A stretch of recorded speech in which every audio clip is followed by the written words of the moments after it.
Welcome to the Rim Break Rodeo. We hope this video helps. You start by securing the watch and confirming model information so you don't void warranty. First, remove the bracelet or strap to expose the case back.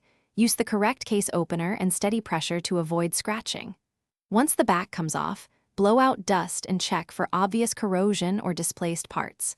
Make sure to work with finger cots and a loop. Accuracy here prevents damage later and helps you identify whether the problem is battery, movement, or lubrication related. Once open, you test power immediately. Measure the battery under load and swap it if voltage is low. Then visually inspect the movement under magnification for loose screws, broken pivots, or hardened lubricants that stop gear engagement. You should gently wind the crown or use a hand tool to apply controlled power. Observe the balance wheel and escapement. If they don't oscillate, identify friction points.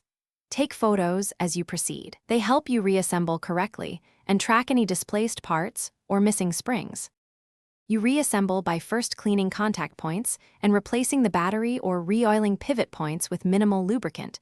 Too much oil causes drag.